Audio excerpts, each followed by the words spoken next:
All right, good evening, everyone. Good evening. Can I get your attention? I know you're anxious to get the meal started, aren't you? Well, it's been 2 years, and I tell you what, I'm a little anxious myself. My name is Jim Tanas. I'm the chair of the Green River College Foundation, and I'd like to welcome everyone to our 2022 Green River College Foundation Scholarship Banquet. Very quickly, before I get into my scripted notes, I want everyone to know here that's going to school, I'm you. I'm from a family of 9, and I had to self-fund my education at a local college. I actually went to Highline College and finished up at Western with my beautiful wife over here, Deb. We both self-funded our school. 8 of my 9 brothers and sisters did the same. So I know your story. I know your story. I had to work full and part-time to get myself through school, and it is not an easy thing. So tonight, instead of dwelling on those things, we're going to celebrate your successes. We have so much to celebrate tonight.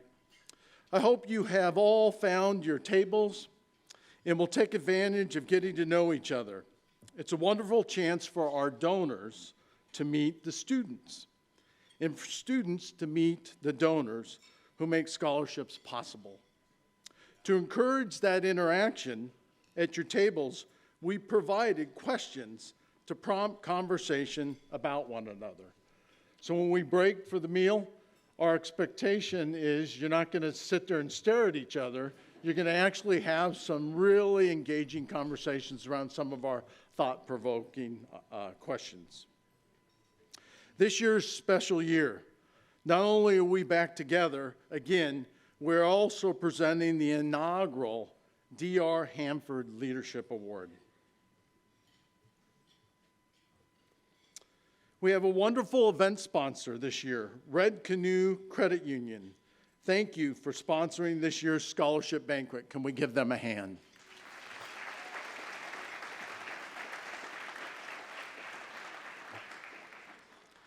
Next, I'd like to recognize the College Board of Trustees that are here tonight. Jackie Boschka. You want to stand, Jackie? Just so everyone can see you. Elaine Chu. Arlene Perini.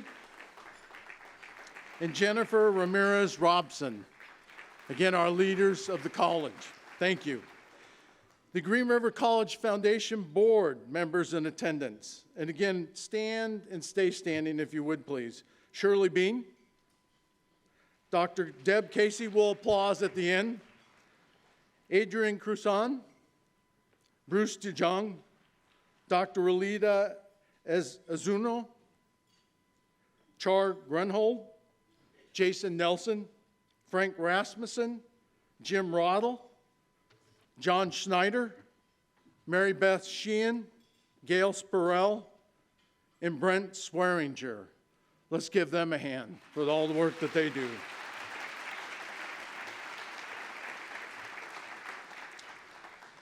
The Green River College President staff are with us tonight. Shirley Bean, if you could stand up and remain standing. Mark Brunke, Dr. Deb Casey, Dr. Relita, and I know I continue to murder your name, Rolita. Azunu, George Fraser, Ha Nguyen, and Wendy Stewart. Let's give them a hand for the work that they do. We have some officials with us tonight, too. Senator Claire Wilson from the 30 Legislative District. Can you stand? Thank you. And then Senator Yasmin Trudeau from the 27th Legislative District. Can you stand? She's running late. Oh, she is, so she'll be here. Thank you. You can give her a hand. I also want to do a shout out at this year's banquet for a number of our superintendents that have made time in their schedule to be present tonight. The following superintendents: Alan Spicchiotti, sorry, Alan, from the Auburn School District. We're happy to have you here. Israel Vella from the Kent School District. And Dr. Carol Meyer from the Tumwater School District. Can you stand? Thank you.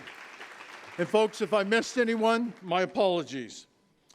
I'd like the following folks to stand, but we're going to recognize you a little later too. But I want to run through the group that actually made the award for the D.R. Hanford Scholarship happen and award this year. So if the following folks can stand for me: Arlista Holman, Awali Farah, which I know is not here tonight, Tony Binion, Gail Spurrell, Frank Rasmussen, Adrian Palmer, Vicki Bates, Dorothy Adamson, Ty Shadlow, Sarah Lynn Hanford, Natalie Hanford, or Natalie Ames, sorry, Natalie, and Judy, Denton's spouse. This wonderful group over the last 18 months has done amazing work to make this thing happen tonight. So thank you for the work you've done. Let's give them a hand of applause. Also want to do a shout out. Tonight we have students joining us from the Auburn, Kent, and Enumclaw School District. Students, can you stand? I know we have Enumclaw back there. Come on, ladies. Don't be shy.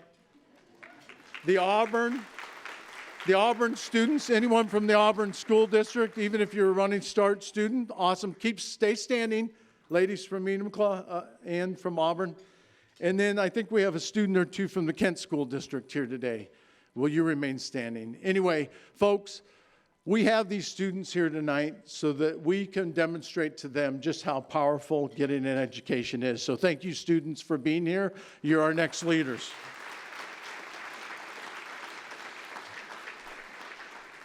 I hope tonight you experience joy, a sense of belonging and feeling of connection.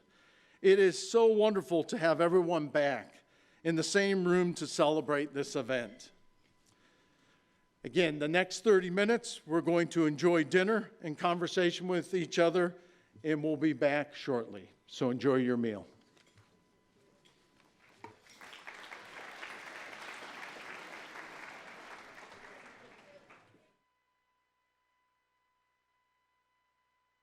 Before I introduce our wonderful leader, Dr. Suzanne Johnson, you know, when you ad lib, sometimes people get left out. So my apologies. In my notes tonight, I saw some people I know, superintendents I've known for a long time. And so I said, let's write them in. And then we started scurrying around to see who we missed. And wouldn't you know, I missed a couple. So I want to do a shout out. Superintendent of College Spark, Mr. Warren Brown, where are you? Right there. Thank you, sir. Superintendent of PSED, John Welsh. Yeah. My apologies, gentlemen, but thank you for attending tonight. So again, it is my honor to call to the stage tonight Dr. Suzanne Johnson, President of Green River College.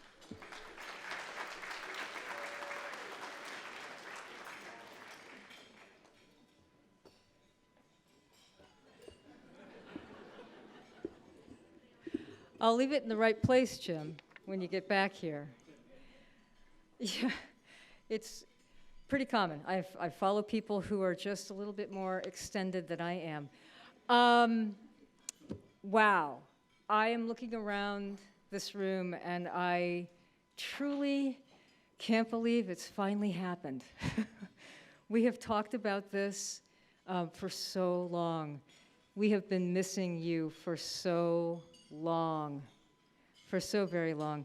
On behalf of the Board of Trustees here at the college and all of us at Green River College, I do want to welcome all of you to this very historic night for our college.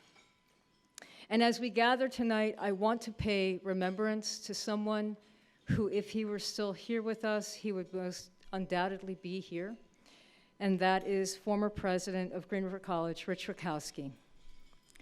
He passed away recently, and I wanted to take a moment to reflect on his life and all he provided to this college as he served as its president for 27 years. Wow. It was Rich's wish when he passed that a memorial or celebration for his life would be held here at the college, and I'm pleased to share with all of you this evening that we will be doing that very celebration of life for him on March 11th. Details to come. We're working with the family. But if Rich were here tonight, I think he would just be beaming, looking at everyone here and knowing what we've come here to do together this evening. We owe him considerable amount. He's built legacy here in terms of our buildings and the physical resources on this beautiful campus. And even more importantly, in the thousands of students' lives who were made better by being part of this college. So this evening, I'm sure we're honoring him. In his absence, he will sorely be missed. To our student scholarship recipients here tonight, you are a continuation of the Green River College legacy.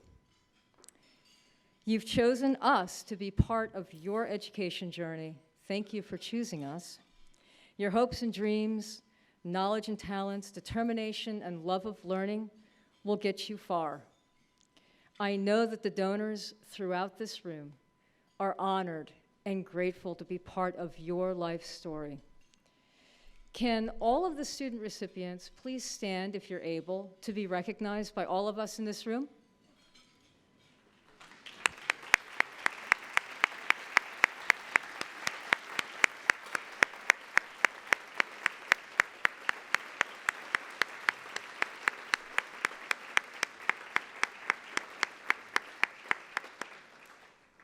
Thank you for honoring us as a college to get you further along in terms of what your dreams and hopes are. You can sit down now. I realize I have control of the microphone here. And to our donors, we thank you. Your generosity is funding 400 scholarships totaling $850,000. Let me say that again, 400 scholarships. $850,000.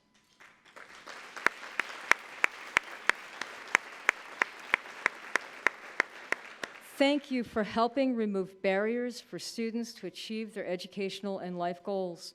Every student who comes to Green River College has the ability to succeed, and we, along with the foundation, are committed to removing the barriers that can get in the way of student success.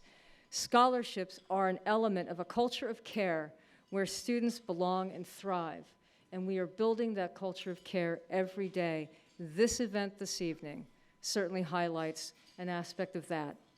I also want to acknowledge and thank the Muckleshoot tribe. As we gather on their traditional lands, we recognize Muckleshoot's continued presence as a strong sovereign nation and their invaluable contributions to our state history, economy, and culture. We're also grateful to the Muckleshoot tribe for their long history of funding scholarships at Green River. Lastly, I'd like to recognize the Hanford family and Erin Jones. Denton Hanford dedicated his life to service and the ideal of education as a change agent. Erin Jones has dedicated her life to service and to the ideal of education as a change agent. As Nelson Mandela says, education is the most powerful weapon which you can use to change the world, and Erin Jones is doing just that. Yes.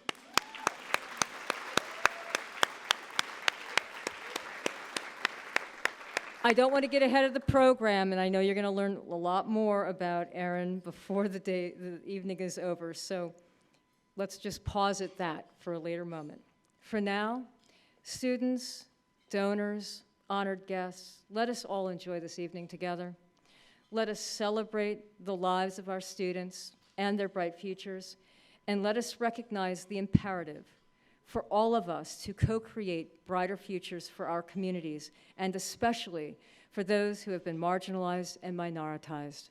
I thank you, I welcome you. I'm so glad you're here tonight. I'm so glad we're here at this event. It's a long time coming. Enjoy the rest of the evening.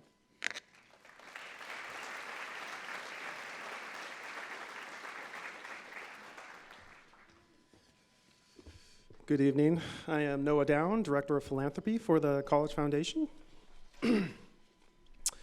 Each year, we are able to award scholarships to hundreds of students with an average award of over $2,000. None of this would be possible without the generosity of our donors.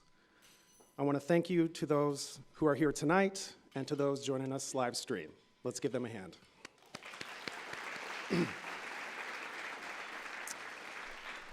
I'd also like to recognize some of our new scholarships that we'll be awarding next year. The Lori Sirquinia Woman in Welding Scholarship, the Lotus Endowment, the Mike Kenyon and Ruth Fogarty Memorial Endowment, the Natural Resources Endowment, the Parker Exotic STEM Scholarship, and the Scott Sal Salaguinto Memorial Scholarship.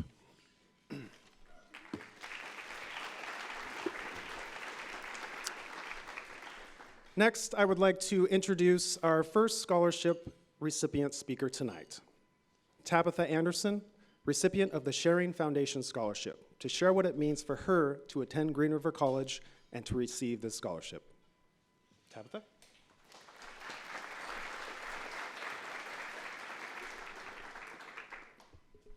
Good evening, everyone. I'm Tabitha. I recently graduated high school in June of this year. While in high school, I took advantage of the Running Start program where I pursued a degree in mechatronics. Whenever I say that I'm studying mechatronics, a lot of people ask, what is mechatronics, or how did I discover it? And I discovered mechatronics through the Green River College Spring Fair here. It happened right here in this very room 4 years ago. I attended as a freshman in high school because I was just so eager to figure out what I wanted to do in my life. And so I got to see all the different programs that this college had to offer, and all of them seemed very interesting. But the last one that I got to, I saw this robotic arm that looked like it was creating something or building something, which I later found out was a 3D printer. And beside that 3D printer was David Shafsma, who later became my instructor. And at that moment, he sold me the dream of mechatronics.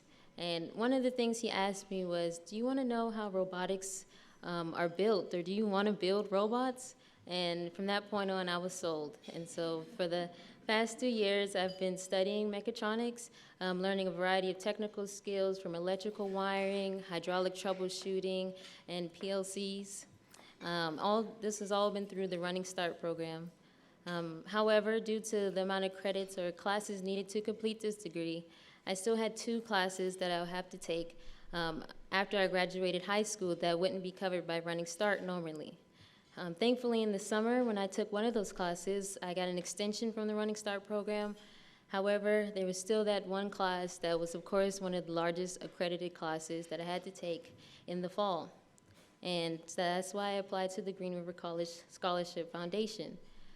And in the summer, I received notification that I was awarded the Rottler Family Sharing Foundation Scholarship, and that just was a time where it relieved so much of my stress. I already was working as a writing and English tutor here on campus at the Writing and Reading Center, and it was a possibility that I might have to get another job off campus to pay for my tuition for this one last class that I had to take.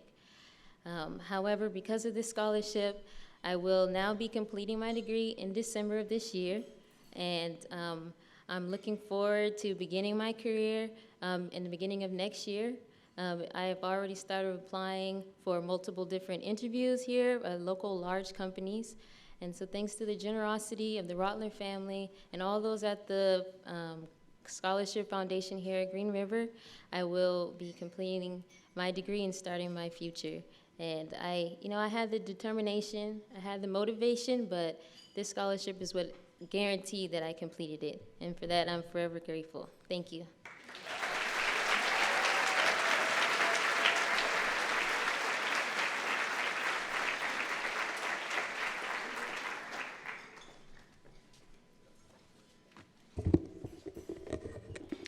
Sorry, Dr. Johnson. I'm going to have to adjust that again.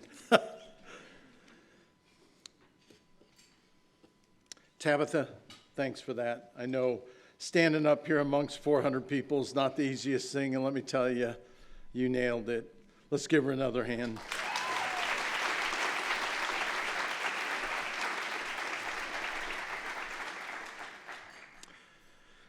This evening, we are presenting the inaugural Dr. Hanford Scholarship Award. Many of you knew Denton and the legacy of his leadership that he has left behind. His community involvement mirrors the effects of a pebble in a pond, with the ripple effect impacting the community around us. His family is here tonight to honor his legacy and celebrate the first ever DR Hanford Leadership Award honoree, Erin Jones. As part of this special award, a scholarship has been given to honor Denton and Erin. I would like to welcome to the stage the DR Hanford Scholarship recipient in honor of Erin Jones, Amanda Knott.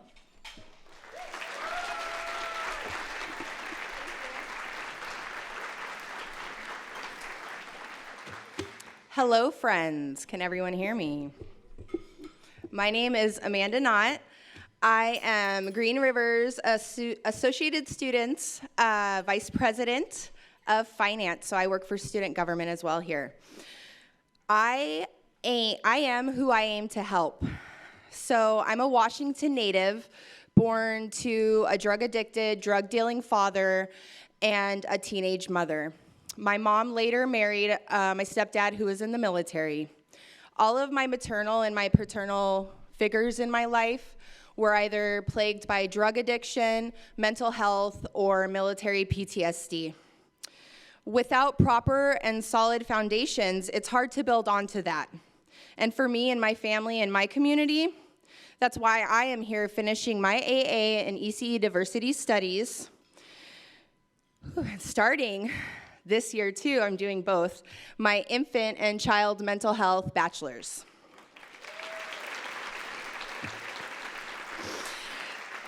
I was the child I want to help. My parents are the one I want to help, but what I have learned with great emotion is it is easier to build strong children than to repair broken men. Frederick Douglass.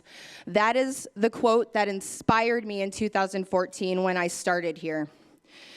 Another quote I'd like to add, if each one of us could get comfortable starting with ourselves, acknowledging the good, the bad, and the ugly, the ways we benefited from the systems and practices or have been marginalized, we could do the work necessary to move us into a better version of ourselves. As individual people, schools, businesses, agencies, a nation, we cannot face what we are not willing to face. We cannot fix what we are not willing to face. I'm sorry, Erin. Bridges to Heal Us, Erin Jones. I get nervous, okay? My childhood and adolescence were full of trauma. My parents were absent and dealing with their own issues. Without proper guidance and real role models, it was easy to get lost. I became a number, one of those statistics: teenage drug addiction, teenage dropout, teenage pregnancy. Like my mother, like my grandmother. Generational traumas we need to stop. I got comfortable with, this also led to a decade-long marriage of abuse and mental health issues. I blame my parents. I avoided the truth. Then one day, I got comfortable with myself and acknowledged it all, the good, the bad, and the ugly. After looking at myself, I wanted to be better. I wanted to do better for myself and my children. I found Green River College, assessed my life goals, and found the ECE diversity program that would change my life. I began working in the classroom in the Auburn School District and found how I could help the little girl inside of me and others around me. All of those things that shape me has given me a superpower of insight. I found a way to turn the bad and the ugly into something good. I see you is the first sentence in Erin's book. I was tasked with finding someone to be a keynote speaker for the diversity conference 7 years ago in this very building. That person would promote the ideals that we were focusing on, equity and diversity. I wanted someone who would connect with the audience. I asked my best friend, Yasmin Trudeau, who's here today, Senator, supporting me, thank you, who I could find, because she knew everybody in government, and her first thing was Erin Jones. And that year, Erin Jones was running for superintendent in the Office of School Public Instruction. I'm getting nervous, you guys. So I talked to her, a few emails, few calls, and guess what? We had a lot in common. We both lived outside of the United States. I lived in Germany, she lived in the Netherlands, and we both had a really bad and awkward transition back to the States. So I know, that very event where I heard Erin share her story helped me shape me to be the person I am today. I want to build those bridges between people. She is doing the late interventions on those young adults and training educators. I will be doing the early interventions to help prevent those from happening, the fires. I only hope to make 1% of the impact she has made on me and our educational community here in Washington. If I could sum up everything to say to her in one sentence, Erin, thank you for seeing me. Despite our differences, the similarities and commonalities are her focus. She finds that way to connect. She can convince you that you can move mountains, or at least work towards a way to do it, and be your hype man at the same time. When I first thought of this, I messaged her and I said, Erin, what colors are you wearing to the event? Because I wanted to match her. And I realized that you never ask someone who travels constantly to events what they're wearing because they will not know. So don't ask them. And that, in true Erin fashion, turned into her wanting to meet up at Nike, which was unfortunate, didn't happen, but she bought us outfits. So I am wearing, styled by Erin Jones. Just want to say, because that little small thing turned into that. So I want to say thank you. I think that speaks volumes on if we focus on our similarities more than being divisive, we may all start realizing we like each other a little more than we realize. Different may be uncomfortable, but it's okay and needed for growth. I'd like to thank the Hanford family because when I started my goal in 2014, I wanted to finish my bachelor's by the time I was 40. I started my bachelor's fall quarter, and I will finish in fall of 2024 on my 40th birthday in October. So I want to thank you for that. Scholarships like this are what have made it possible to think where I'm going to have my master's, where am I going to go? I'd like to go to UW, get my master's in social work, in policy and administration. So maybe one day, instead of rooting for the person who's in the office of, school public instruction, maybe I'll be the person who will be working and rooted for doing the work. So thank you again, and thank you for having me. I appreciate you all.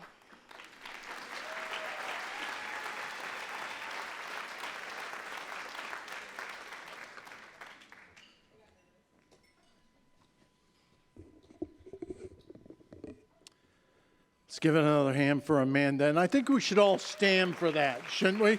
Let's go. Amanda, where are you? Nice job. Keep it up, young lady.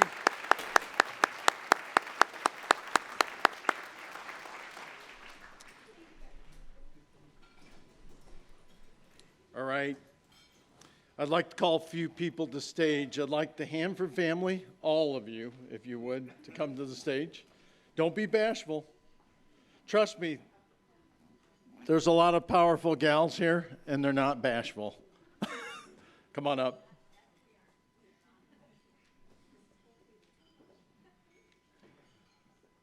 I'd also like to call Dr. Johnson up to the stage, too.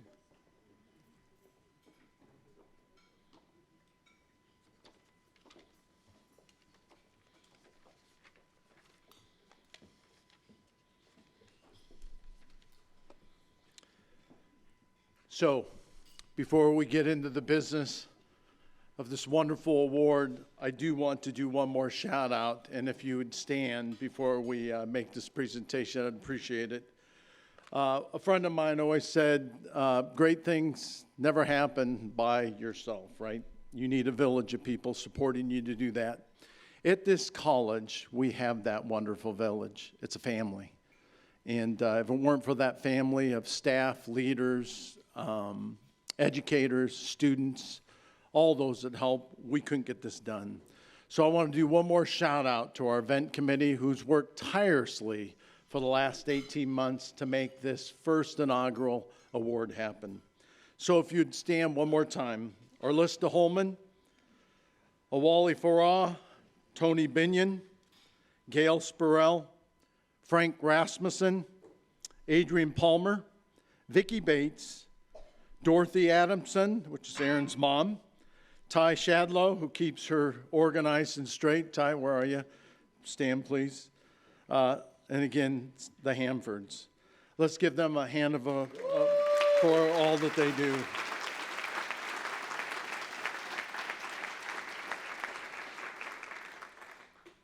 The selection committee from the college and foundation community started 18 months ago to begin the process of selecting the first recipient of the DR Hanford Leadership Award. The committee started with a list of over a dozen candidates who best represented the memory of Denton and his leadership at the college and in the community, but also the future vision of the college around access and equity. The main focus was placed on picking someone who exemplified the vision of access and equity to the diverse population of students and citizens we serve in our local communities. The list was narrowed to a couple candidates, and the selection was easy for the group to make. When you look at the impact Erin has made in all the communities where she shares her talents, the outcomes have been amazing. Erin Jones was selected for her passion she brings to helping students believe in the dreams they have to become the best vision or version of themselves in the world. We are honored to recognize Erin for all the work here tonight. Erin, would you come to the podium, please?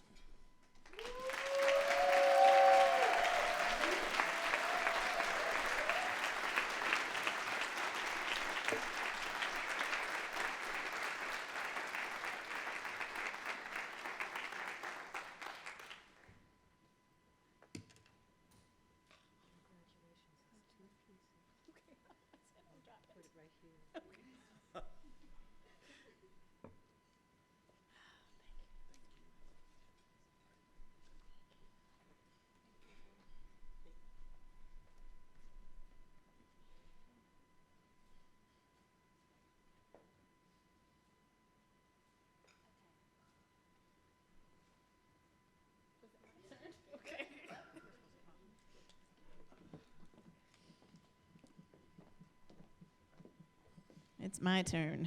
Whew. Okay. Wow. First of all, Brooke Brown, I see you out there. You all know Brooke Brown, Teacher of the Year? Okay, she's out there somewhere. On the. Wow, what to say? I don't often cry. It's overwhelming to see people. We've lived here for 25 and a half years, and I see people from every place in my life here. So thank you, Hanford family, for making this a reality. My parents, who my dad's over here. So look for the people that don't look like me. That's my parents.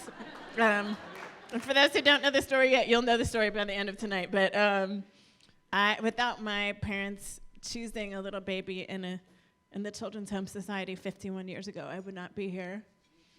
My husband, who came from football practice, he's a head football coach in Olympia, through that traffic today. So to my husband, who has been my best friend for almost 30 years. We will celebrate 30 years in July.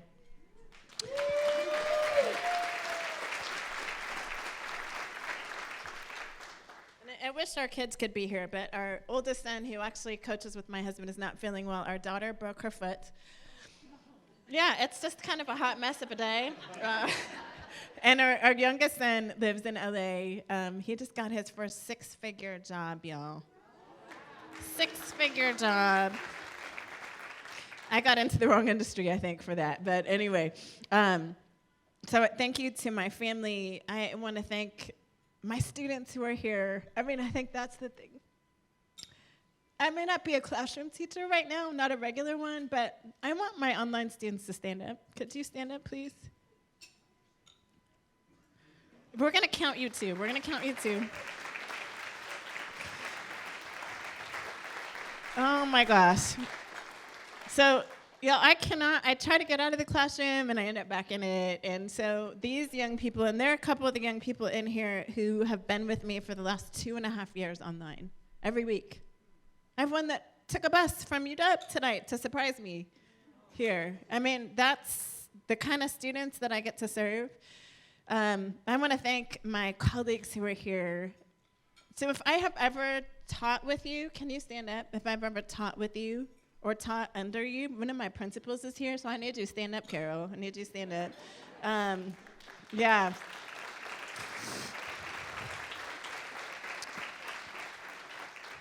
So many colleagues here. My staff, I can actually say that I have a staff now. So staff is here. So staff, can you stand up? All three of you?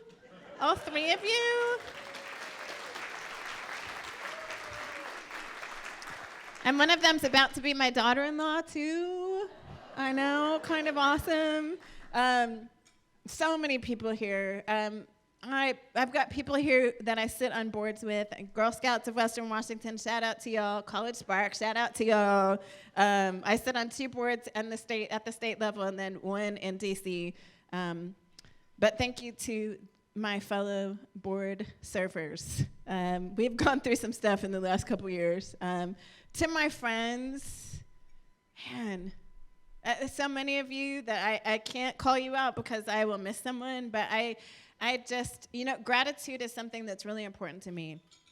And I have friends today that drove from the peninsula. I see you. I have friends that drove from north of Everett. I see y'all. I think y'all are at the same table. The furthest coming, folks. I have friends that drove from south of Olympia here. It's emotional to see. I don't do this work for recognition. I do this work because this work matters. And I will tell you that my parents blazed this trail for me. Gratitude, courage, and love are 3 things that I talk about in all of the work that I do.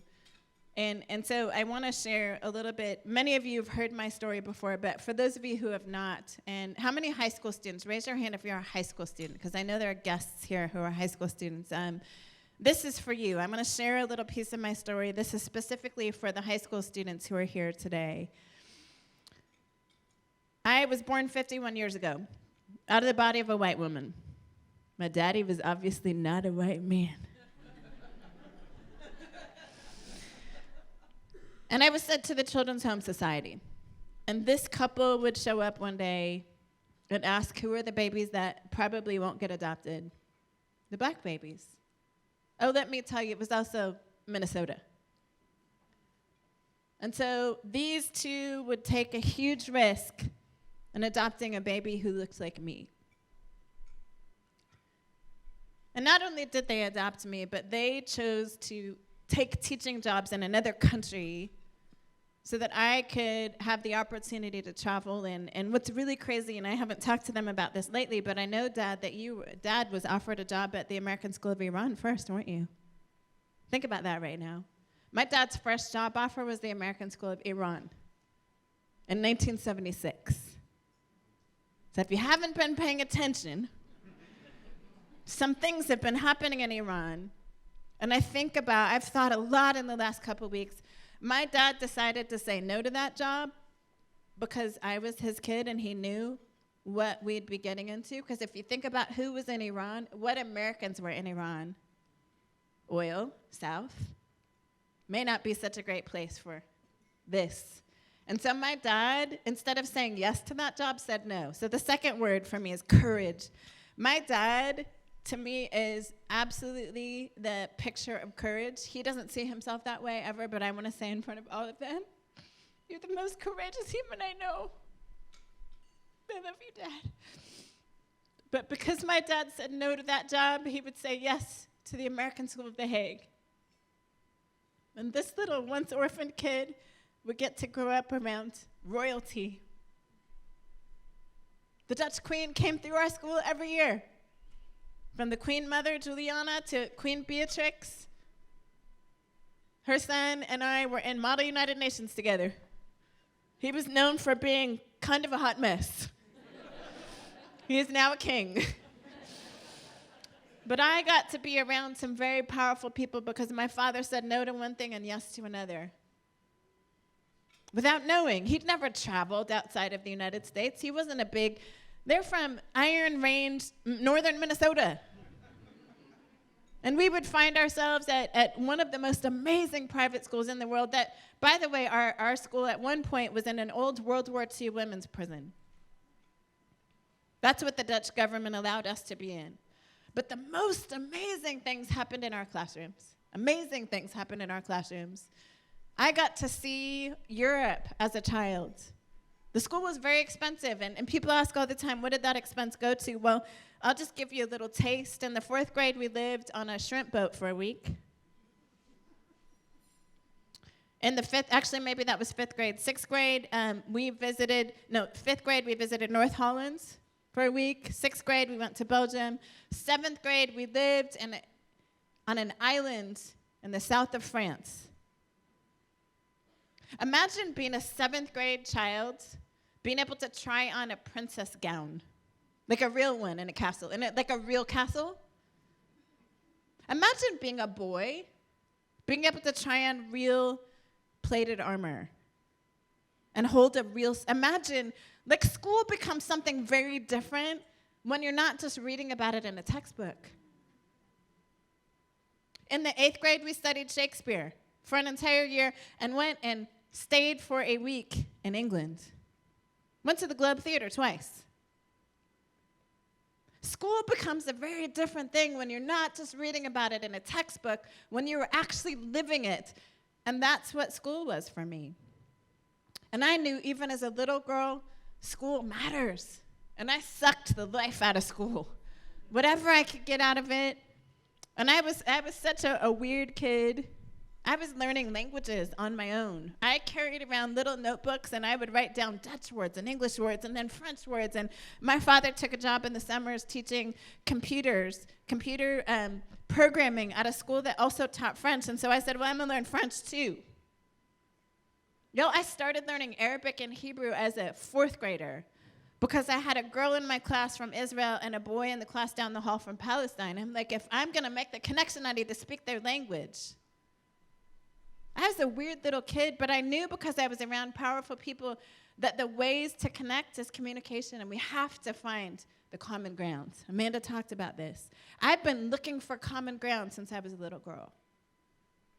But this is what happens when the ambassador to PLO and the ambassador for Israel, their kids both go to your school. You better find some common ground. Not once did anyone get in a fight. And I think about who was in my school building. People who were at war. And those kids somehow figured out how to get along with each other, at least to not kill each other. And so I got to witness this up close and personal. I didn't have to read the news about what was happening on the Gaza Strip. I got to hear about it in my classroom. When I got up to high school, our school ran the largest Model United Nations in the world. And every year, our school would shut down for an entire week. And because we were the hosts, we would get at least 2 of the big countries in the Security Council. So every year, we knew we're going to get 2, like either the United States or Israel or somebody big.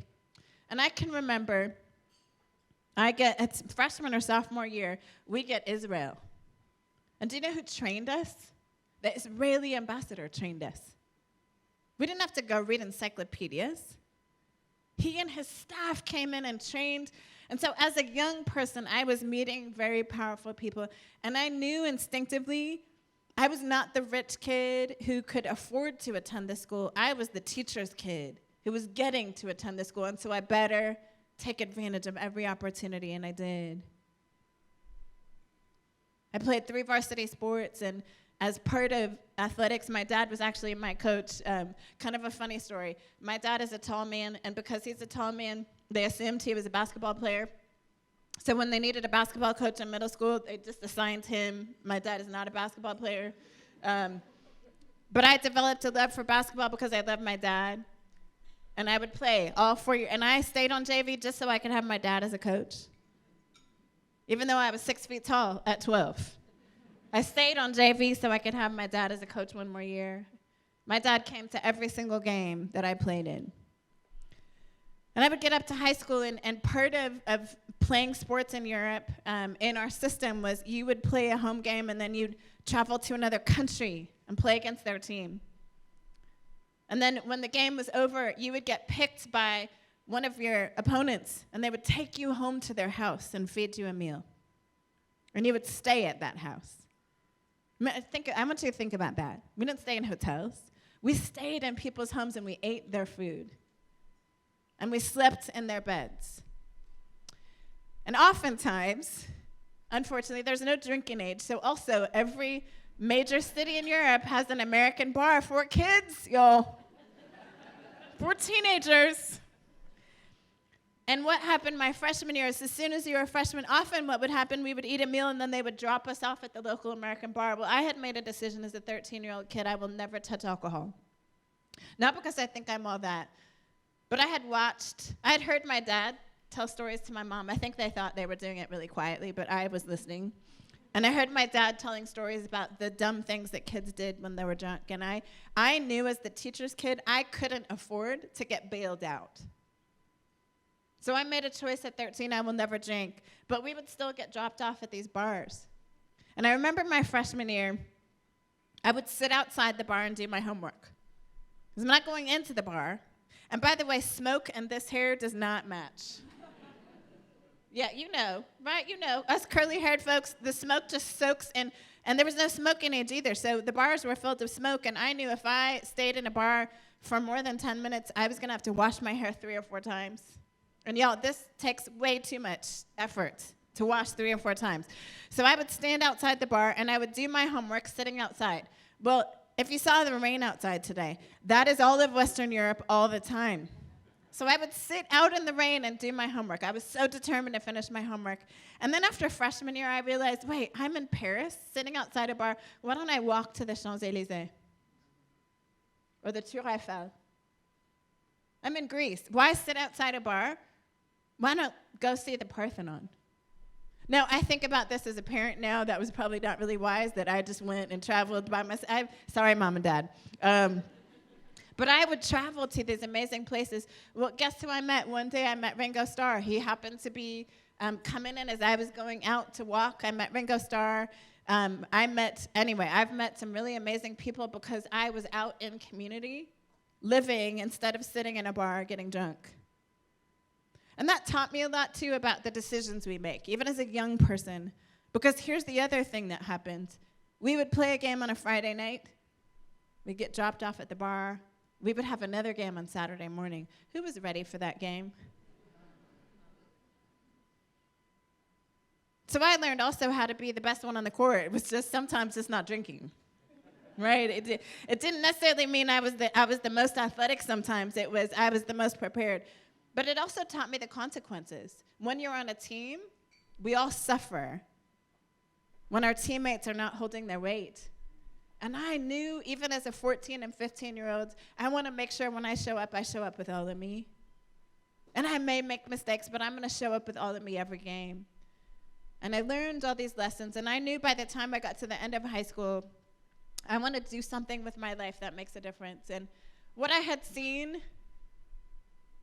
was the United Nations, because we lived by the World Court. Almost all of the parents whose kids went to my school worked for the United Nations or for embassies. And so in my mind, I thought, well, I'm a quadrilingual. By the time I finished high school, I was quadrilingual. By the way, high school students do not take 11 AP classes. I don't recommend that. But I did. I was quadrilingual.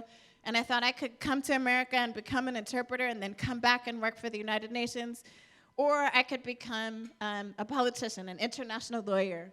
And so my dream was to come back to the United States and get a degree probably in law or in world languages, and then return home to the Netherlands. That was my plan. And I got accepted to Princeton in March of 1989. Awesome, so excited, my first choice. And guess what Princeton assumed about me when they saw my paperwork. And by the way, I assume today they never looked at my financial aid paperwork. They looked at my name and the name of my high school. And I got accepted at Princeton, but Princeton offered me a $1,000 scholarship. Y'all, I had taken 11 AP classes. I had a 3.9 GPA. I was captain of 3 varsity teams. I was the president of the Security Council for the largest model United Nations in the world. And I remember the day my dad had to sit across from me at the dining room table. First time I've ever seen my dad close to tears and say, we can't afford Princeton. $1,000 a year scholarship is not cutting it. Amanda, what you said is absolutely true. Like, scholarships matter. And $1,000, I remember my father having to say to me, we can't do it. Y'all, I had invested my whole childhood to get to a place like Princeton. I had done everything that my teachers told me, everything my parents told me. High school students, sometimes you're gonna do it the right way and you still are not gonna get there. And you have to be willing to get back up and keep trying. And I would get another letter a couple weeks later from a place called Bryn Mawr College. It's the sister school to Princeton. And they would offer me a much better scholarship. And I was really excited about the college because it was said to be in Philadelphia. Now, this is before the internet. So you had to believe it was on that dumb brochure. And it said in Philadelphia. And at the time, my favorite show was The Cosby Show. I know he's a hot mess, but I really love The Cosby Show. And he was from Philadelphia. And I thought, oh, man, if Bill Cosby's from there and Will Smith had just become famous, who wouldn't want to live where they live, right? And so I imagined in my mind, my mom and I had studied Black history. So in my mind, Martin Luther King had changed America. And I'm coming to the Will Smith America, the Cosby family America. And my mom and I get off a plane in Philadelphia airport. It's really late. But the flight had been stuck in Amsterdam for 4 hours on the tarmac. They thought they had a bomb on the plane. So imagine being on a plane, having a bomb threat, staying on that plane while they search it, and then them telling you there's no bomb and leaving you on the same plane to come to America. We were stressed and hungry and really tired by the time we got here. They lost all of my luggage. And this was before internet. So I remember the guy saying, call us in 2 weeks and we'll let you know if we found it. My whole life was in my luggage. And it's day one in America. But I'm so excited to be here. And we drive out in a taxi cab, and Bryn Mawr is not in the city. It's in the 7th wealthiest suburb in America. And it's Olds money. It's not Bellevue money. It's not Issaquah money. It's Olds money. And we get out. My mom is asleep now because we've been on trains and planes for way too long. She's asleep. And we get into Bryn Mawr town, and the very first sign says this: Bryn Mawr, actually Lower Merion, which is the county, Lower Merion Cricket Club. Not tennis, not golf. Cricket Club. No coloreds or Jews allowed here. Remember I told you I studied history? I knew what that sign meant, and I knew that I was in a lot of trouble, and I knew that if I woke my mother up, she was going to have that taxi turn right back around and take me back to the airport. And I was not about to go home. I had worked my whole life to stay in America, and I did not tell my mother about that sign until many years later.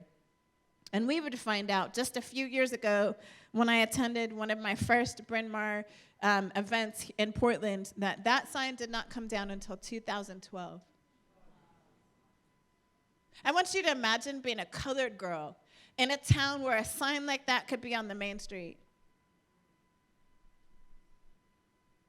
A little piece of me died that day. About 2 months, actually, I'm going to tell a story because my mom is here. My first day on campus, my mom was still with me and trying to get me acclimated in America in a week. She had really good intentions. We were not quite prepared. But I remember going to the student union at Bryn Mawr to sign up for classes that next day. We flew in on a Monday morning, and I will never forget this moment. I'm going to fill out paperwork. And of course, you don't need to know your social security number in Europe. So I didn't have it memorized, but my mom had the card with her, and I'm filling out the paperwork and putting down numbers that I've never had to think about. And then comes the question, what is your race? And in big letters, pick one. And I know my little white mom is standing next to me. And I'm thinking, okay, nobody's going to believe if I put white. But if I put black, is she going to think I don't love her? And I begin to cry. Here I am. I'm here early for soccer preseason. Like I'm a jock. And I am crying, trying to figure out how to put down a race on a piece of paper. And my mom, as she is wont to do, because she's my mom, she looks up at me and she says, honey, just put black. It's okay. She could read my mind. And I remember circling black for the first time. Because in Europe, we never had to identify that way. Mom would go home to Europe. Second month that I'm on campus, a white woman walks up to me and she looks me in the face and she says, you know you're only here because we have to have 10 of you. Just that bold. Not mean, just straightforward. And I said, excuse me, what 10 of who? And she says, affirmative action. We have to have 10 black women here in order to get funding from the government. And you're one of the 10. And being Erin, I walked over to the admissions office to get clarity. And the poor admissions director that day had to explain to this black girl what affirmative action was and to inform me that, yes, you are one of the 10. And do you know that day I went from being the most confident 18-year-old kid to believing maybe I am only here because of my skin color and I don't even know what it means to be black in America. Little piece of me died the first day. A big piece of me died that day. I'll tell you what, though, at 51, I more than earned my spot at Bryn Mawr. I know that today. But I would go on that year being called the N-word by people in community, being followed in every store that I tried to shop in Bryn Mawr. I would come to learn later that year that all of us brown girls were followed. The Asian girls, the Latina girls, the black girls, all of us were followed, but none of us were talking to each other. So we all thought it was just us. And a little piece of me died every time. And it got to be the spring of my first year of college.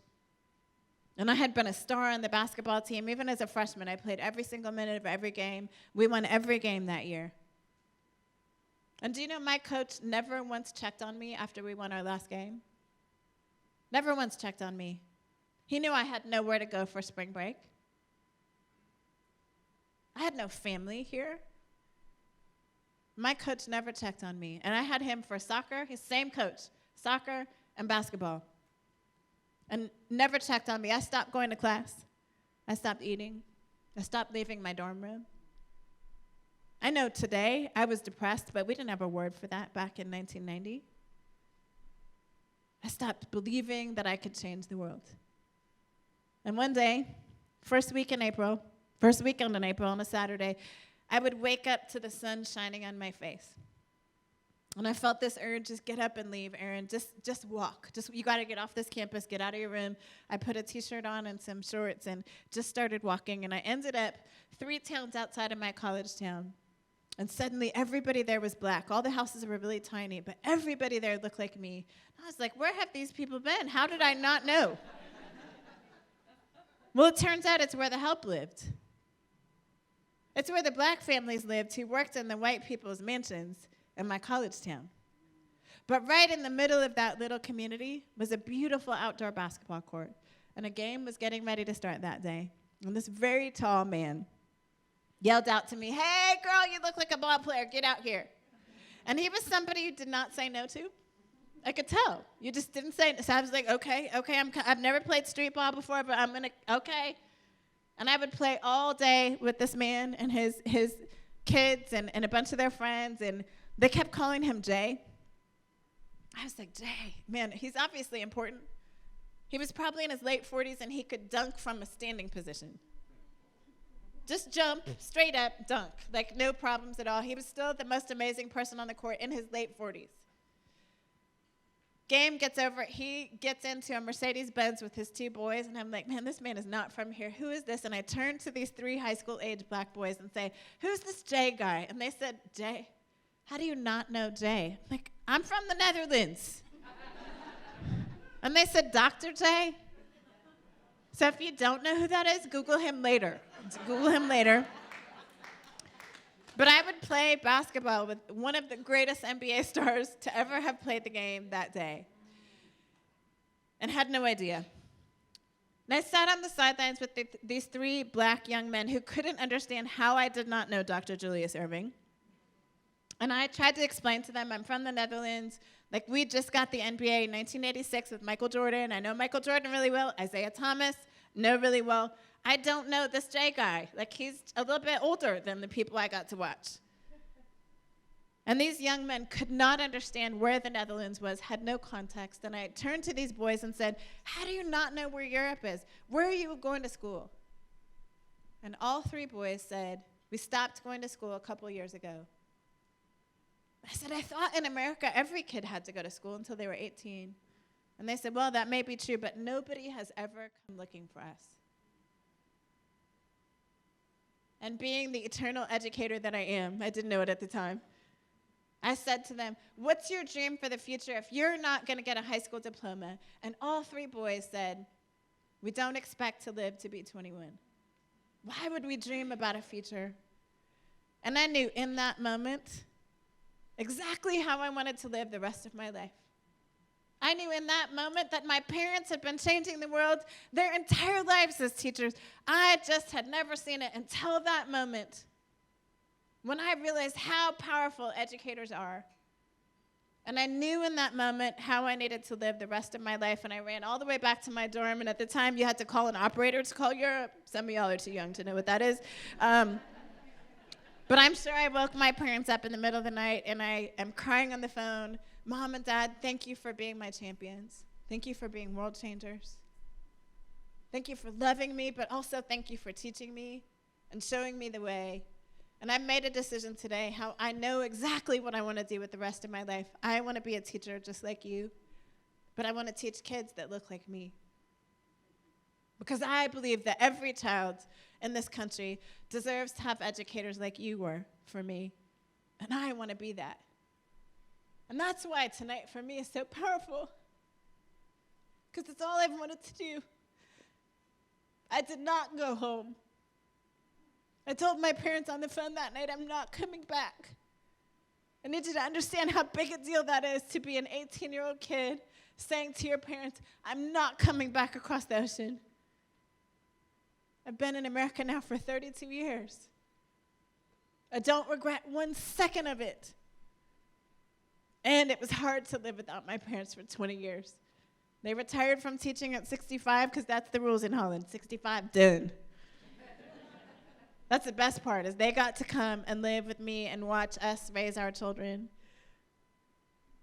But I share all of those stories because I need y'all to understand I've given up a lot, but I have been given so incredibly much. And I'm so grateful for all the people in this room that represent what I have poured out. You have poured into me. And I hope that I will get to continue doing this for 30, 40 years more. I'm going to close with a poem that is one of my favorite poems in the world. And I hope that especially the high school students in here will know that you can be anything. To Lucy and Melody, you can be anything. So important that you're here tonight. To Jonathan and Damaris and Jake, you all are becoming the most amazing humans on the planet. I am so honored to get to be in your worlds. You are why I do what I do. This poem was written by Marianne Williamson. It's been made famous by a number of other people, but it is my prayer for each one of you in this room. I read it as much for you, though, as I read it for me. Our deepest fear is not that we are inadequate. Our deepest fear is that we are powerful beyond measure. It is our light, not our darkness, that most frightens us. We ask ourselves, who am I to be brilliant, gorgeous, talented, fabulous? Actually, who are you not to be? You are a child of God. Your playing small does not serve the world. There is nothing enlightened about shrinking so that other people won't feel insecure around you. We are all meant to shine as the children do. We were born to make manifest the glory of God that is within us. It is not just in some of us, it is in everyone. And as we let our own light shine, we unconsciously give other people permission to do the same. As we're liberated from our own fear, our presence automatically liberates others. So to each one of you, I say, be brilliant, gorgeous, talented, and fabulous. Thank you so much, Hanford family, for this honor.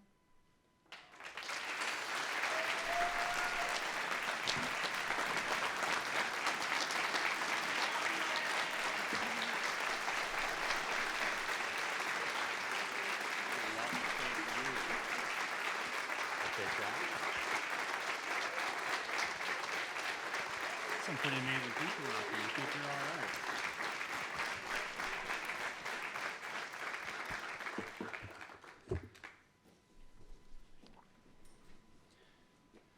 My name is George Frazier, and I have the great pleasure of being the Vice President for College Advancement here at Green River College.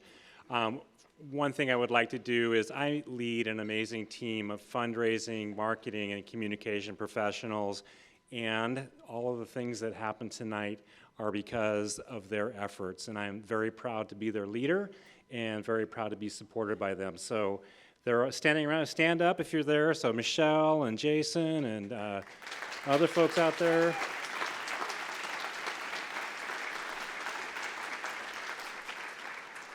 So it's my job to briefly close out our evening. Just wanted to go back to students. I'm so grateful that you've chosen us, Green River, as your educational community. It's such an honor to support your journey from where you are right now and to the amazing place you're going to be. I know you can do it. A couple things to keep in mind. I think you've heard from Erin today, and perhaps this is just a little bit of a paraphrase, is your potential is limitless. Don't limit yourself, and for goodness sakes, don't let somebody limit you, all right? Ask for help. You are surrounded by people in this room who are dedicated to your success. It is a sign of great strength to reach out and say, I need your help. Please do. We're here to help you. Finally, your community needs you to lead. We need you to lead in your profession, in your community. We need you to lead in your families. When asked to lead, and it's scary, I know, when someone says, hey, we need you to step up and lead this effort, but do it. The rewards you get is so far beyond anything you can imagine. Sometimes the rewards you get seems like it's even less than the effort you put into it. It's just amazing being able to be in that place of leadership. So we need you. We need you to step up and lead. We believe in you. We're here tonight because we care about you. We are confident in your success.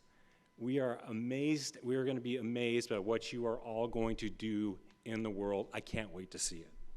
Thank you, recipients, donors, my colleagues, and all of our supporters. Good night and safe travels. Thank you so much for being here this evening.